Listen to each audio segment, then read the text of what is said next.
Are you a realtor who wants to be well-versed in what goes on behind the scenes at a mortgage company? When they ask you why so many people are involved in a transaction, you want to know why?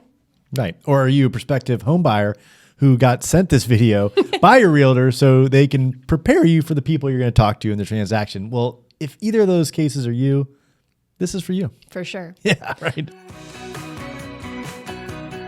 So let's start it off with the one that you're referred to, the mortgage loan originator. Yeah, so that's our first stop. So you're going to hear this name loan officer kicked around and the term mortgage loan originator. And what's the difference between a mortgage loan originator and a loan officer?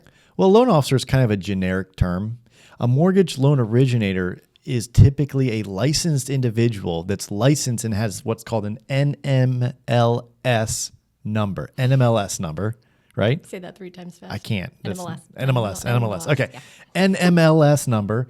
And it's been issued by the CFPB. So they've been, they're actually licensed and they have a license and they had to get tested. They had to take classes, get tested, fingerprinted, background checked, and all these things in order to legally do your home loan. So that's a mortgage loan originator. And that's through the state? There's a federal licensing. Okay. NMLS is federal, but there's also state requirements as well.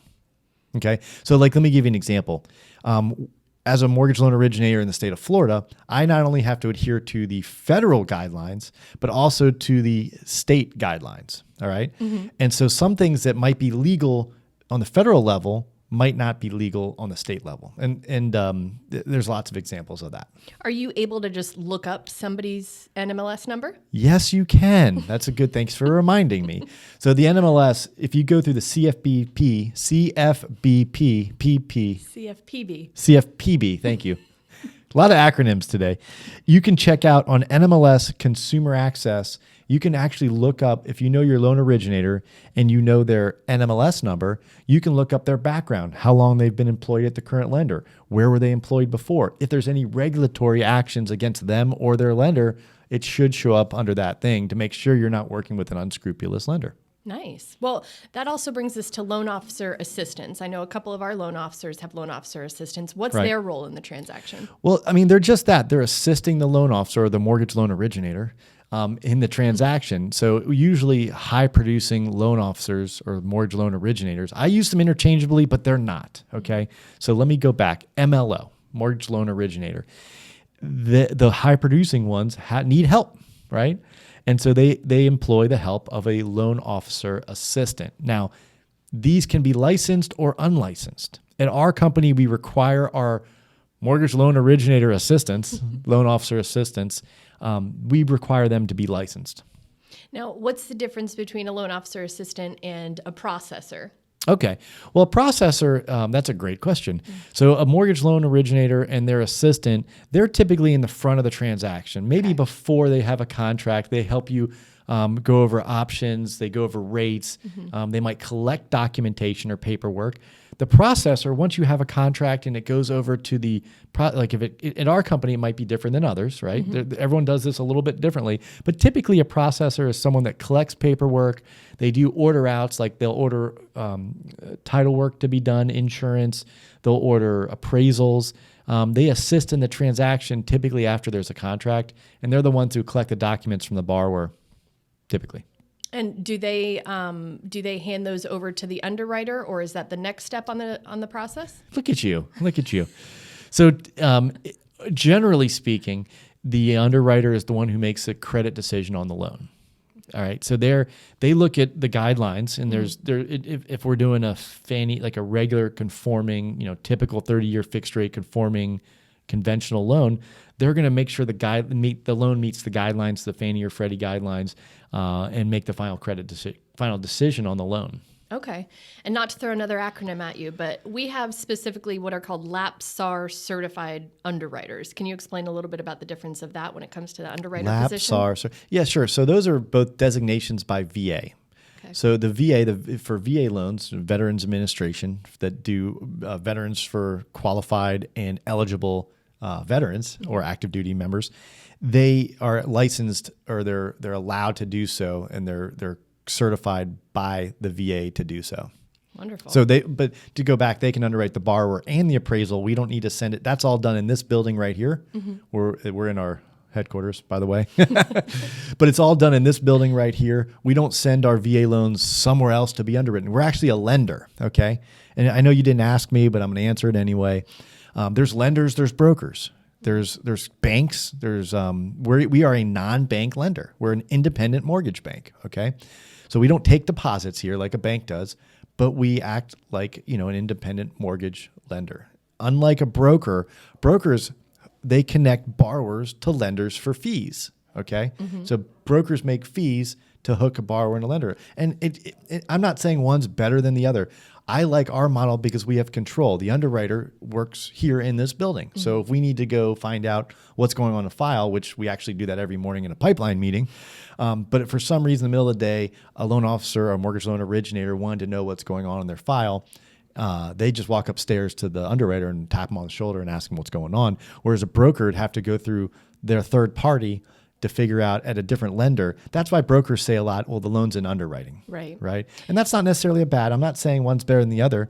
It's just I like the control piece of knowing exactly where every single file is at all times without having any excuses whatsoever. Different business model. Right. So then in that situation, who's actually funding the loan? Well, the lender would. Okay. Yeah, so we fund our own loans, and that's another person in the process, or the closer. Before the funding, though, the last person on the closing train, I guess you could say, would be the closer. So what's the closer responsible for? The closer works with the title companies to make sure that we have the closing disclosure or the final paperwork all in order. Make sure that everything is balanced and that the borrower gets their final number. Now, typically the borrowers or the realtors, they don't typically talk to the closer, Right. but they're the ones who prepare the final paperwork so to make sure everything is smooth at closing. Awesome. Well, this is my favorite part, the funding. And the reason it's my favorite is because in business development, we actually get to go to our closings and fund the loans because we do have NMLS licenses as well. Can you talk a little bit about the funding piece? The funding piece is, so at closing, the borrower signs a lot of different documentation, right? And so then they send it to the lender to make sure that all that documentation's been signed properly. Because once they leave that closing table, it's a lot harder to get signatures and whatnot. Chase them down after when they're worried about painting and moving. I need one more signature. They're chasing them down the street. So as a lender, we want to make sure all that paperwork's been signed, the right paperwork's been signed, and all the necessary signatures are done. So typically that gets uploaded to the lender, and the funder will review it to make sure they met all their final funding conditions, and then they'll actually push the button to send the money over to the title company. Or if the title company has already received the funds, they'll push the button to release the funds to the title company so checks and things can be issued. Awesome. And at Morgan Financial, so who gets to do the funding at Morgan Financial? This is my favorite part. The business development rep gets to do it. So anybody that sits in that business development role that is licensed gets to actually attend all of the closings for our clients and fund there at the table. So they don't have to scan documents, send them back to the broker or banker, hope that somebody takes a look at it and sends it back in a timely manner. We get to press the button at the end. Why do you think that's an advantage? It's a huge advantage. I can only tell you from the experience that I've gotten, or feedback that I've gotten from our real estate partners and the title companies, is it's done seamlessly. There's no lapse in time. There's no waiting for something to happen. I've actually sat at an attorney's office one time and watched a family with the U-Haul sit on the couch on a Friday at 4:45, and they hadn't heard back from the funder yet. Ooh. And the attorney comes. Not on one of our loans. Not on one of ours. Okay, good. I went in and out in the time that they were still sitting there. Yeah, because they had to wait for that other lender to review the documents. That funder went home for the day, so they didn't close that weekend. So I'm not sure if they stayed in the U-Haul or what, but my family was off and running to their new house. Nice. Awesome. Yeah. Good. So just as a brief overview, you have a mortgage loan originator. They're typically the first stop. If the borrower usually talks to them first, right? Right. They collect information about income, assets, credit. They might collect some documents. Those documents are typically uploaded to a system. At our company, they're reviewed by the underwriter right away. That's at pre-approval. And most companies, the loan officer, the loan originator, will pre-approve the borrower. I think that's crazy to have the salesperson pre-approve a borrower. That sets yourself up for failure. But there's a lot of good mortgage loan originators out there who do know what they're doing, but not all of them do. Right.